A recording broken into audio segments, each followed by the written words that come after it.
Today's topic is on evolution of man by Dr. Yogita Ninama, Assistant Professor Zoology, SBP Government College, Dungarpur. मनुष्य का विकास किस तरह से हुआ, कब हुआ, कैसे हुआ, यह एक लंबा विषय है जो जीवाश्मों पर आधारित है। इसके अनुसार मानव मियोसिन युग में अंतिम काल में रहने वाले कपी के समान किसी पूर्वज से विकसित हुआ है। इसी पूर्वज को मानव एवं कपी दोनों का मूल पूर्वज माना जाता है। मायोसिन युग में अफ्रीका, भारत आदि देशों में आदि कपियों का बहुत सफल अस्तित्व बना रहा। इस युग के अंतिम चरण में उष्ण कटिबंधीय जंगलों का व्यापक विनाश हुआ और इनके स्थान पर घास के मैदान बने। अतः उस समय के अनेक आदि कपियों को वृक्षाश्रयी जीवन त्याग कर स्थलीय जीवन अपनाना पड़ा। साथ ही इन्हें अपने शाकाहारी भोजन में मांस को सम्मिलित करना पड़ा। खुले मैदानों में सर्वाहारी जीवन के अनुकूल शिकार करने और सुरक्षा के लिए तेजी से दौड़ना आवश्यक हो गया। इस आवश्यकता की पूर्ति के लिए आदि कपियों को सीधे खड़े होकर द्विपदचारी गमन यानी कि दो पैरों से चलने की जो प्रक्रिया थी उसको अपनाना पड़ा।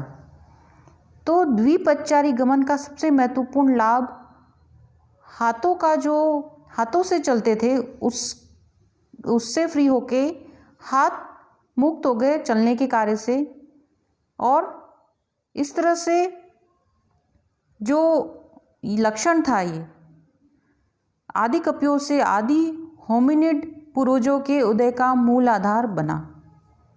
तो इस प्रकार से हम इसके बाद जो मनुष्य के विकास का क्रम देखते हैं वो कपियों के वंशानुक्रम था उससे पृथक हुआ, और उसके बाद हम सीधे मनुष्य का विकास देखते हैं। तो प्रारंभिक परिचय में हम यही देखते हैं कि लगभग जो मनुष्य का विकास हुआ उसमें 6 करोड़ वर्ष पूर्व आदि नूतन युग में श्रू के समान पूर्वजों का एक समूह था। यानी कि सबसे पहले श्रू लाइक एनिमल्स विकसित हुए, लेकिन जो अंतराल था जैसे कि फर्स्ट मॉडर्न ह्यूमंस जो अपीयर्ड हुए थे वो करीब करीब 2 लाख साल पहले हुए थे।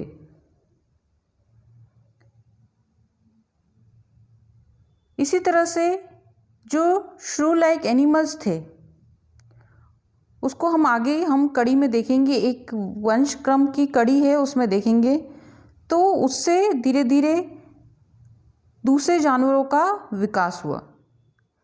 तो निएंडरथल जो मानव थे जो ह्यूमंस के करीबी माने जाते हैं वो उनके जो मनुष्य के समान ही ब्रेन कैपेसिटी थी, लेकिन वो आगे नहीं विकसित हुए। तो जो जीवाश्म की मदद से जो थ्योरी से उनकी मदद से ह्यूमन इवोल्यूशन को जो स्थापित किया गया, तो महत्वपूर्ण जो ह्यूमन एडेप्टेशंस थे उनमें यही था कि जो उनका विकास के जो मूल लक्षण थे वो थे कि 2 पैरों पे चलना, ब्रेन कैपेसिटी, यानी कि हम जैसे देखते हैं कि बंदरों से जैसे जैसे मनुष्य में विकास हुआ तो उनकी ब्रेन कैपेसिटी बढ़ी है, लार्जर ब्रेन साइज और रिड्यूस सेक्सुअल डायमॉर्फिज्म जैसे कैरेक्टर्स जो अडेप्टेशन है वो विकसित हुए, जिससे हम कह सकते हैं कि मनुष्य का विकास हुआ। तो यहाँ पे हम evolution of primates during the Cenozoic era में देख रहे हैं कि सिनोजोइक ईरा में जो अलग अलग कल्प हैं, Eocene, Oligocene, Miocene, Pliocene, Pleistocene,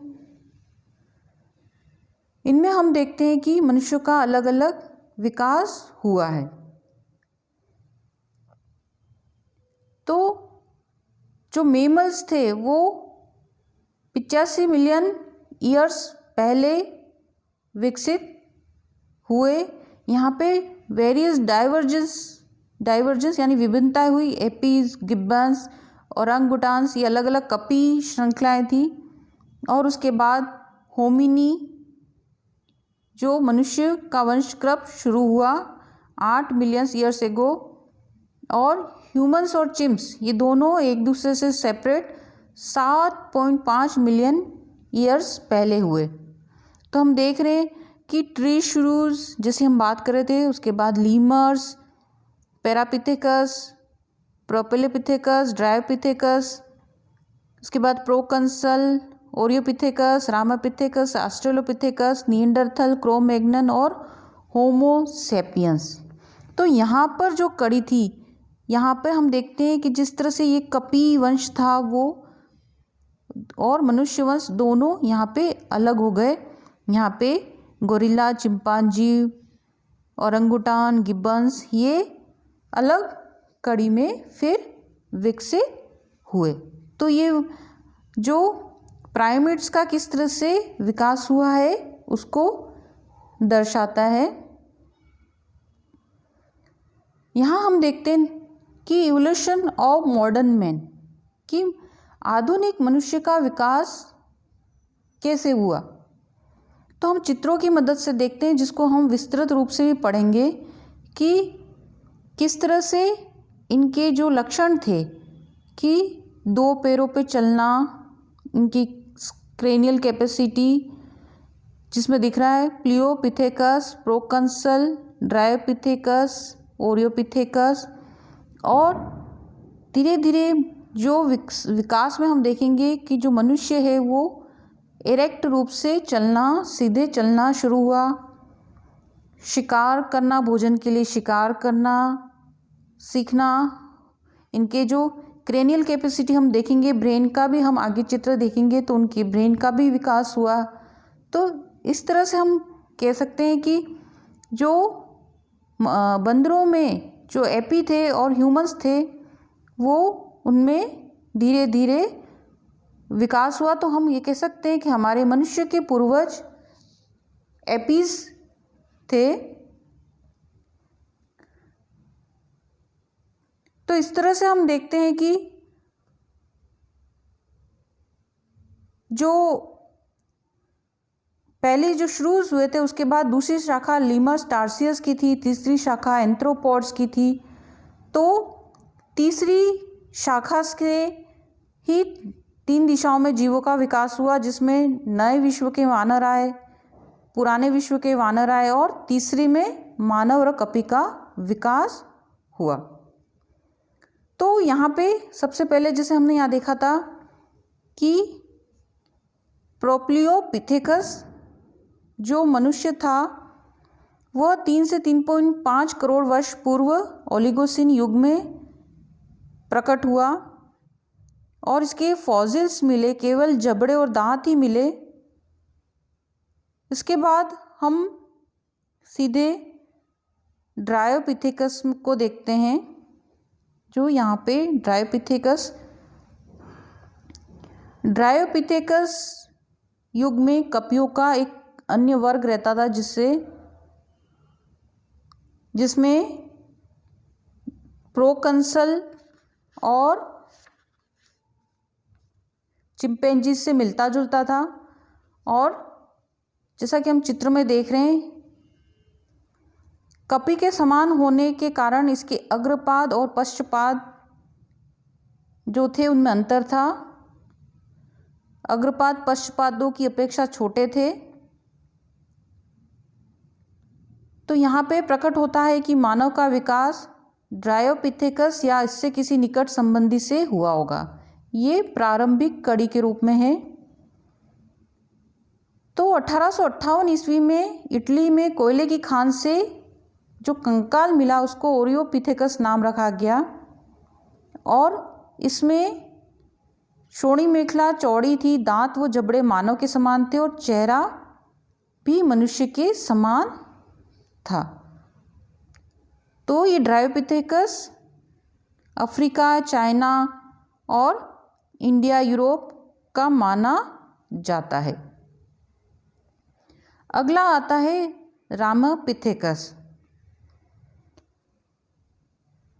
इसमें केवल कुछ दांत और जबड़ों के खंडों के जीवाश्म प्राप्त हुए और ये सबसे ज़्यादा पूर्वज माना जाता है। और उसके जीवाश्म लिवीस की जो भारत की शिवालिक पहाड़ियाँ वहाँ मिले हैं, जो 1.4 करोड़ वर्ष पुराने हैं।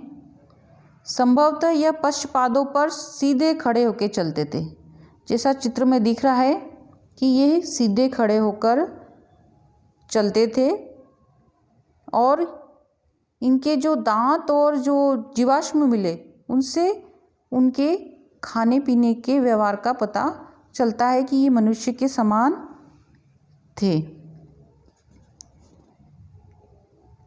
तो ये जो जीवाश्म मिले वो अलग अलग जगह पे मिले। जैसे 1948 में अफ्रीका की विक्टोरिया झील के समीप भी कपी मानव के जीवाश्म प्राप्त हुए। तो इस तरह से रामापिथेकस जो था वो ओपन ग्रासलैंड में रहता था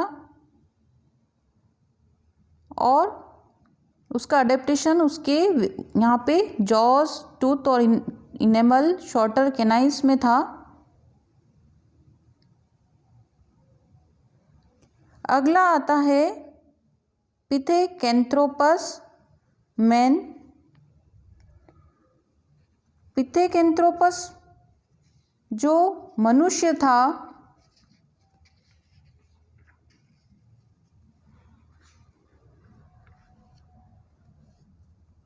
वह इसका फॉसिल्स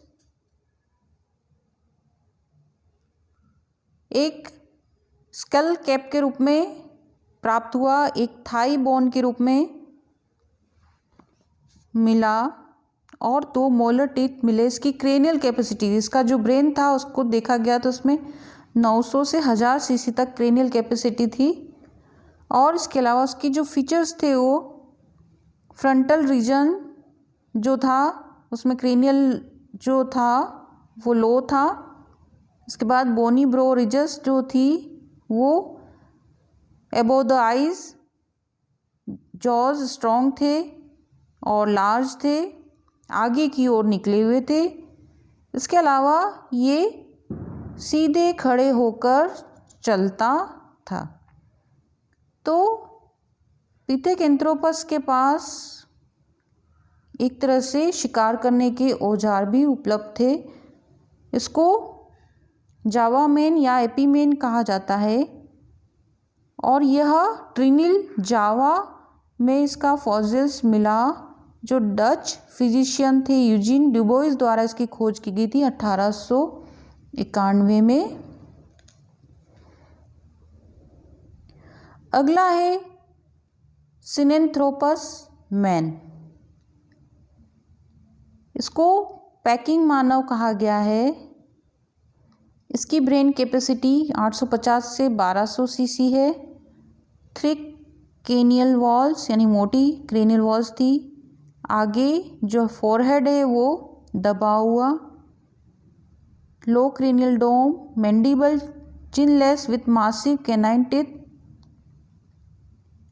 तो ये जावा जो मनुष्य था उससे थोड़ा सा वेरिएंट रूप था। यहाँ देखते हैं इसको आग जलाना भी आ गया था, first to use fire cooking, और ये 11 मिलियन साल पहले हुए। अगला जो हम देख रहे हैं अगली स्लाइड, उसमें हम देखते हैं कि सारे जो जीवाश्म प्राप्त हुए उनके स्कल को अगर हम देखते हैं तो उसमें अगर हम कंपैरिजन करते हैं तो ये कंपैरिजन हमको बताता है कि किस तरह से जो विकास हुआ मॉडर्न मनुष्य तक जो विकास हुआ उसमें हम देखते हैं कि पिथेकैंथ्रोपस से लेकर होमो सेपियंस तक आते आते जो इनके ब्रेन पार्ट है उसकी क्रेनियल कैपेसिटी है उसका विकास हुआ, और उसका जो फॉरहेड है उसमें परिवर्तन आया। तो ये इन जीवाश्मों के आधार पर इन मनुष्य को स्पष्ट रूप से इनके लक्षणों को बताया गया कि किस तरह से निएंडरथल मानव, ये सारे आधुनिक मानव है, निएंडरथल, क्रो-मैग्नन और उसके बाद जो होमो सेपियंस की स्पीसीज को इन्होंने माना कि इनके सारे जो फीचर्स थे वो क्लियर दिखाई दिए। तो इससे हम कंपेयर कर सकते हैं मॉडर्न मैन किस तरह से जो एपीमैन था उससे किस तरह से भिन्न है, पिथेकैंथ्रोपस जिसके बारे में हमने पढ़ा उससे किस तरह से भिन्न है। जिसे हम देखते हैं यहाँ पे ऑस्ट्रेलोपिथेकस है, तो ऑस्ट्रेलोपिथेकस जो मनुष्य था उसका चेहरा छोटा और सीधा खड़ा हुआ होता था, लेकिन जो होमो सेपियंस है उसमें बुद्धि और मस्तिष्क का तीव्र विकास हुआ, और ये जो क्षमता थी, जो क्रेनियल कैपेसिटी जो थी, वो वर्तमान मानव में 1475 क्यूबिक सीसी होती है, लेकिन इसके विपरीत गोरिल्ला, चिंपांजी तथा ओरंगटान में कम से कम 510, 410 और 450 सीसी होती थी। यानी कि जो क्रेनियल कैपेसिटी थी, कैविटी थी, उसका आकार बड़ा। ऑस्ट्रेलोपिथेकस में ये 500 सीसी जैसे बताया था। तो मस्तिष्क का विकास जो उनके आगे जीवन को कई हथियारों से लैस उसने किया। मस्तिष्क के विकास ने उनको कई चीज़ों का सिखाया, और इस विकास की प्रक्रिया के फलस्वरूप अंत में बुद्धिमान वर्तमान मानव जाति का विकास हुआ है। अगली स्लाइड में देखते हैं कि ऑस्ट्रेलोपिथेकस मनुष्य जो दे रखा है उसका चित्र दिखाया गया है, और इसका जीवाश्म प्रोफेसर रेमंड डार्ट ने 1924 में दक्षिण अफ्रीका में एक बच्चे की करोटी में मिला था, और इसको प्रिमिटिव मैन भी कहा जाता है या मानव कपी कहा गया। और ये छोटे आकार के 4 फुट लंबे मानव कपी थे। हम देख रहे हैं कि साइज़ जो है इसकी छोटी है, लंबाई ज़्यादा नहीं है, लेकिन सीधे खड़े होकर चलते थे। इनका जो कशेरुक दंड था वह सीधा था, श्रोणि मेखला चौड़ी थी, और दांत जो थे टिथ वो मनुष्य के समान थे।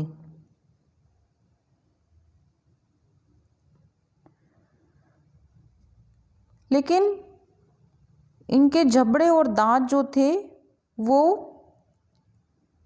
आधुनिक जो मनुष्य उनसे बड़े थे। जैसा कि हमने इस चित्र में देखा, यहाँ पे इनके दांत बड़े थे, आधुनिक जो होमो सेपियंस से उससे बड़े थे,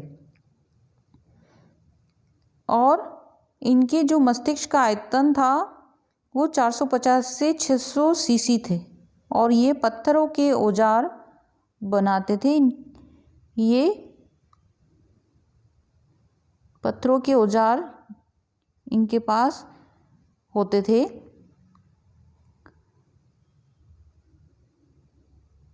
यूज स्टोन्स एज वेपन्स, और उनका वजन 60 से 90 पाउंड था, लंबाई 4 फीट तक थी, एपीलाइक। तो इस तरह से जो ऑस्ट्रेलोपिथेकस मनुष्य थे उसके बारे में हमने देखा। अगला आता है हिडलबर्ग मैन। यह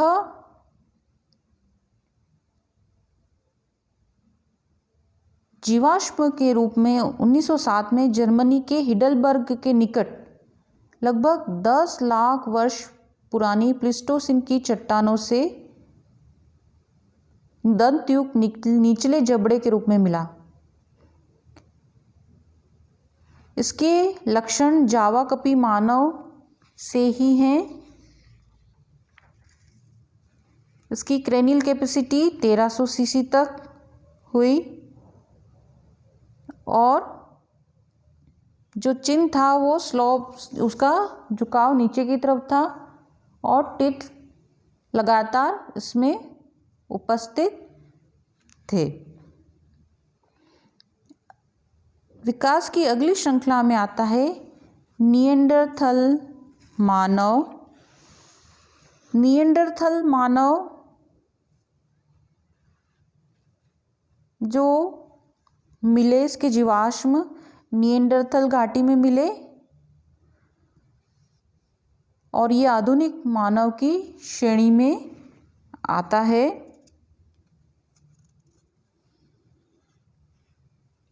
ये मानव लगभग 1,50,000 वर्ष पूर्व विकसित हुए थे और बाद में उत्तर अफ्रीका, यूरोप तथा एशिया में दूर दूर तक फैल गए। लगभग 25,000 वर्ष पूर्व पूर्णतः विलुप्त हो गए। अगर हम इसके शारीरिक संगठन की बात करें तो इसका शरीर जो था सुगठित था, उरु की अस्थियां बाहर की ओर मुड़ी हुई थी, जो कपाल क्रेनियल कैपेसिटी थी वो 1450 सीसी तक थी, जो हम देख रहे हैं यहाँ पे स्लाइड में। और कपाल गुहा के अग्र और निम्न भाग ऊपरी और अग्र भागों की अपेक्षा ज़्यादा बड़े थे। तो निएंडरथल जो मनुष्य थे वो ज़्यादा बुद्धिमान थे और वो शिकार करना जानते थे, बड़े बड़े शिकार करते थे। वो आग जलाना जानते थे, औजार बनाना जानते थे। इसके अलावा आग जला के गुफा में वह रहते थे।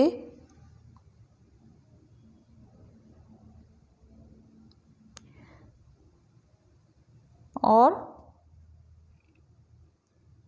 खेती करना और जंतुओं को पालन करने का उन गुफाओं में कोई निशान नहीं मिला है। तो निएंडरथल जो मनुष्य था वह काफ़ी विकसित था। इस स्लाइड में हम देख रहे हैं कि स्केलेटन देख रहे हैं, कंकाल।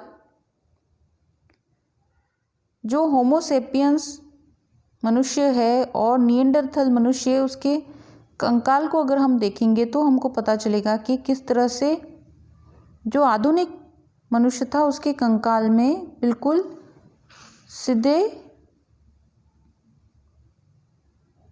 इरेक्टनेस आ गई और वो बिल्कुल इरेक्ट होके चलते थे। लेकिन निएंडरथल मानव तक यह नहीं था।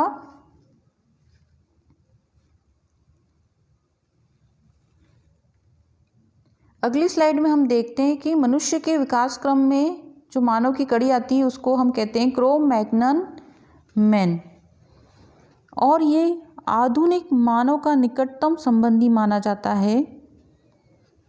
और यूरोप में रहने वाली जाति को क्रो-मैग्नन मानव कहते हैं।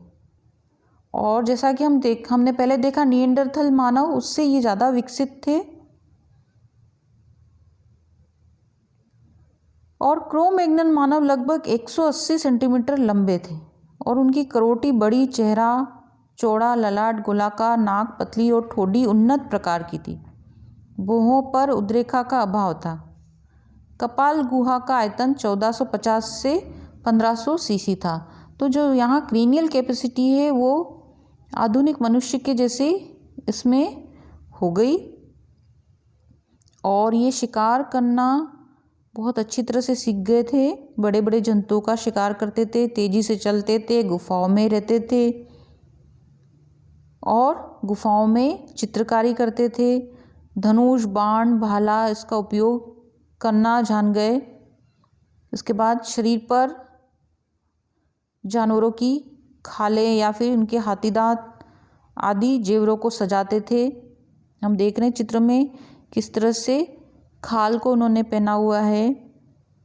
और जिस तरह से निएंडरथल मानव को खेती का और पालतू पशुओं का जानकारी नहीं थी, इनको भी इस बात की जानकारी नहीं थी।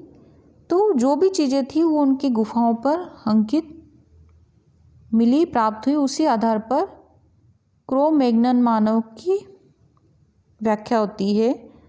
तो आधुनिक धारणा के अनुसार निएंडरथल मानव वास्तव में विलुप्त नहीं हुआ, लेकिन क्रो-मैग्नन मानव और निएंडरथल मानव में परस्पर जनन के फलस्वरूप निएंडरथल मानव का उनके साथ विलय हो गया। यानी कि आपस में ब्रीडिंग की प्रक्रिया से निएंडरथल मानव जो थे वो क्रो-मैग्नन मानव में पूरी तरह से बदल गए। तो जैसा दिखाई दे रहा है कि क्रो-मैग्नन मानव आधुनिक मानव से पूर्ण समानता प्रदर्शित करता है। अगर हम आधुनिक मनुष्य की बात करें तो आधुनिक मनुष्य ने बाद में जंतुओं को पालना शुरू किया, खेती करना शुरू किया और खाद्य पदार्थों का संग्रह करना शुरू किया। धातुओं के उपयोग से बहुत सारी चीज़ें बनाई। तो उसके बाद मनुष्य का नई जाति का विकास होता गया। तो आधुनिक मानव जो है वो 3 भागों में बटा हुआ है: पूर्व पाषाण काल, मध्य पाषाण काल और नव पाषाण काल। तो पूर्व पाषाण काल में मनुष्य केवल शिकारी था, लेकिन मध्य पाषाण काल में उसने पशु को पालना शुरू कर दिया और उसको बोलने का भी अभ्यास हुआ। तो मध्य पाषाण काल में मनुष्य को लिखना पढ़ना भी आता था, लेकिन जो आधुनिक मानव है उसके समान उसकी भाषा नहीं थी। और नव पाषाण काल में मनुष्य ने खेती करना, पशु पालना और शादी ब्याह रचाना, गांव बसाना, इकट्ठे रहना सब सीख लिया। यानी कि जो आधुनिक मानव